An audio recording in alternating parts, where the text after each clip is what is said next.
Check, check, check, check, check. 1, 2. How you guys doing out there today? How you guys doing today? Hopefully you guys can see me pretty good here. Today is once again happy Sacktown 916 day. 916, 916. Why is it 916? That's the area code of Sacramento. Happy Sacramento, happy 916 to the Sacramento people today. All the Sacramento people today out in Sacramento, Sacktown, and all around the world. Happy 916 day. And also, we are celebrating broadcasting flashback Tony Mcdew going back to 1992. 1992, going back to 1992. And that we're celebrating that. We're probably going to be celebrating that for the whole month, the rest of the month. But we're going to start it off today, going back to 1972. Am I talking too loud? I probably am. We're going to be going back to 1992. And to start it all off, we're going to start it off with a couple of our cameras here. This is a Canon L1 from 1992. It's actually made in 1992. I checked the date on it today. And we got the Sony camera here. The Sony, and I don't think you guys can see these cameras very well here. So I think we're going to bring them up here now a little bit. So this is the Sony camera from 1992. This is what you would have been rolling with if you was balling back in 1992. This is the camcorder. I'm gonna take it off the tripod here, and you would have had it on your shoulder like this. And this is a 8mm high 8. This is a high 8 camera. Very, very expensive camera back in the day. Okay, I got to put it all back together and do some stuff to it and clean it up a little bit. But this is a very, very. It says on here, video high 8 Pro. This is the Pro version. Okay, this is Sony. So if you had one of these back in the day, you probably would have spent about $3 or $4 grand to have this particular camera. I did not have this camera back in that day. Okay, so I'm keeping it real. 1992. This came out around 1992, and that's why I'm bringing these out today. We're celebrating 1992 day. This is a high 8 camera, and then right over here, their competitor would have been the Canon camera. This is the L1, the Canon L1. Very good. It's in very good shape. Hi-fi, stereo. I mean, people would have loved to have these cameras back in the day. I remember when hi-fi VCRs first came out, everybody wanted a hi-fi VCR. They were very, very expensive. This is digital. This is the L1 digital. The L1 digital. I believe this is the second one or the first camera that came out. This one's the second one because this one is in 1992. This one says May of 1992. It says it on the bottom. I wish you guys could see the date here. If I put it up, you probably won't be able to see it. But anyway, it says May of 1992. So take my word. The original version did come out in 1990, I believe. Oh, 1991. 1991. I was trying to do research on it this morning. 1991 is when it first came out. But this is a 1992 version. This is the L1 digital. They made the L1, then they made the L1 digital, then they made the L2, and so forth. So this is and this has an interchangeable lens. Okay, interchangeable lens. Boom. Very expensive camera back in the day. I think this one was going for like $3,000. This one was going for like $3,000 back in the day. And does it work? We don't care. We don't care because this just came from the Broadcaster Museum. I brought both of these from the Broadcaster Museum, and then the predecessor to that would have been this one right here. This is the Canon A1. This one came out in I believe this was 1990 or 1989 when this one came out. So this one was before that, and this one does not have an interchangeable lens, but you can tell that they both look pretty much the same almost.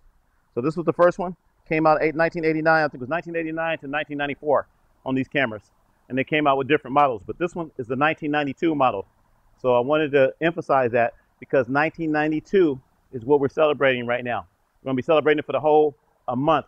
This is the Metro, the Bro Metro, the Bro Retro Metro GO. Okay, LSI. I'm a little tired, and I'm kind of talking fast because I got to get back over and take care of my dad. Keeping it all real. So you can see that these are all 1992 cameras. We got another Sharp. We got a Sharp 1992 camera, and this is a very cool camera. I don't know how much this cost back in the day, but probably about maybe $700, maybe about $700 at the time. And then, of course, you saw this one a couple days ago. This is actually the high 8 model of that. So this one would have cost even more. This is the high 8. All these right here are high 8. These three right here are high 8. And then this is high 8. So these are your more expensive cameras right here. This one's not going to be as expensive. This might have been maybe $500, maybe $500 to $799. And your high 8 cameras are going to cost you a lot more. So you're looking at probably, for this Sony baby right here, you're probably looking at about $4 grand for that back in the day. 3 to 4 grand. Definitely 3 grand on this one. I already checked it out. And on this one right here, I think the guy said he paid $1,800 for this one when he bought this one. So about $2,000 for this one.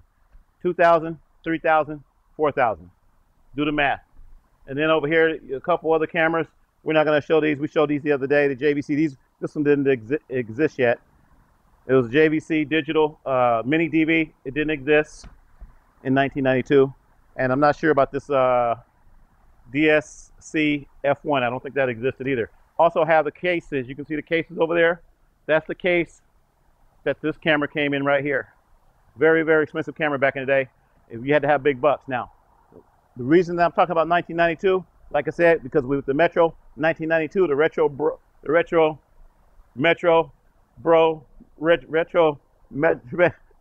anyway, all this is going to be a package. So we're putting together a production package.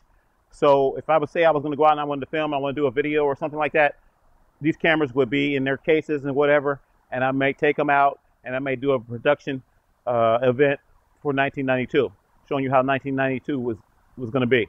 I probably won't use the resolution though. I'll probably use other cameras, such as, I got something in my pocket, such as this little GoPro Cube, because you could easily take this GoPro Cube and you could attach it.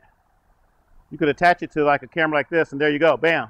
Now you got your big camera on your shoulder from 1992, but this is going to give you the resolution that you want. This is going to give you the 4K resolution, and you get bang, pop it on there right there with some Velcro, and bam, just be out there filming, doing your thing. So that's probably what I would do, because that's what I do. I like to have fun. I'm not destroying the cameras. That's another thing. A lot of not taking the cameras all apart, trying to destroy them and nothing like that. This is just to show you guys 1992 today. We're celebrating going back to 1992 with Tony Mcdew. Going back to 1992 with Tony Mcdew, okay? So we're going to end this video. I love you guys. Once again, peace and love. I just wanted to pull out a couple cameras from the Broadcaster Museum, kind of give you guys an idea what's going on. Once again, you need something like this nowadays. All you need is your phone, or where's my phone? Right here. My phone's right here. That's all you need to do video nowadays. Back in our days, we didn't have video. We didn't have phones, so we had to use camcorders. And back in 1992, if I would have had this baby, I would have been so happy to have this baby in 1992. But that did not happen. Back in 1992, I forgot to bring over the other camcorders, but you know I got a lot of cameras. I was going to bring over my Hitachi. I got a Hitachi. It's a white body camera. I think we're going to put that with the package. That's like from 1985, but I still want to keep it with the package because I want to show the cameras that actually existed back in that day. Back in 1992, what would I have been using? It wouldn't have been this. I would have loved to have this back in 1992, but this was out of my price range. In 1992, you don't even know how much money I was making. I probably wasn't making a lot of money. And I wouldn't have been able to pay $3,000 for a camera, okay?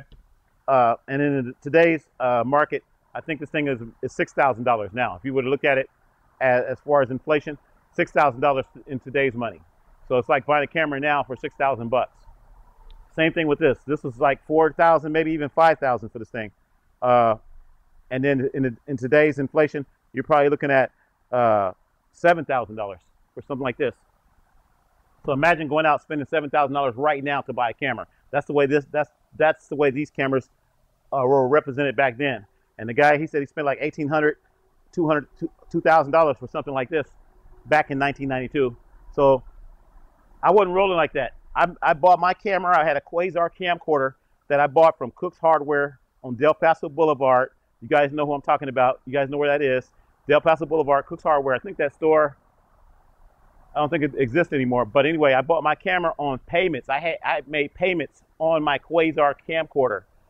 And I used to get Quasar tapes, VHS tapes. I used to go there all the time and put them on my account. And I used to get like 10, 20 tapes at a time. And I used to go out and I used to shoot all my videos. I wish I still had all the video footage from those Quasar tapes. If anybody has any of my Quasar tapes out there, somewhere they're on eBay or Polaroid, I had a lot of Polaroid tapes too. If you ever find any of my tapes, you want to send them to me, let me know. I would love to have some of my footage. But anyway, I was making payments on my camera, and my camera was $1,500. That was a Quasar camera, and it didn't have a lot of special effects. It didn't have a lot of features. It was a basic camera for $1,500. So that just tells you how the price of cameras were even back then. And I just had to have it. That was in 1986. So when you get a camera, when you get a camera back in those days, or I mean, what I'm trying to say is that if you want something really fast and you want it right away, you want the new iPhone, or what is it, the iPhone 16 now? You want the new iPhone 16, you're going to pay the price. Then later on, it's going to drop down in price. So I wanted it right then. I wanted it. I was young and dumb, and I wanted it. I had to have it. I was probably like 18, 19, 20 years old, whatever. And I got it, and I made payments on it. $1,500 for a Quasar camcorder, plastic camcorder. I can still got it over in my Broadcaster Museum. But these were the babies that I wish I would have had back then. I mean, these were the professional, these are the prosumers. These are prosumer cameras. And we're going to show, I may show some of my broadcast cameras, my E&G broadcast cameras later from that era. From 1992, I got to do a little bit more research and find out which ones were in that era. So like I said, we're going to be doing this probably all month. I'll be showing you a lot of accessories, products from 1992, a lot of commercials. I'll be showing you a lot of commercials and that type of thing. So once again, happy 1992 flashback broadcasting 1992 with Tony Mcdew. And once again, don't hate, don't wait. $ cash at me. If you want to cash at me, it's $ Tony Mcdew. And that'll be helpful. That'll be helpful. We're still working on this car today. We're just taking a break. We're not going to work on the Bro Retro Metro 1992 GL EV project today. We're just taking a break, and we're just going to kind of bask in 1992 and also Sacktown 916. I love you guys. Peace and love, and we out.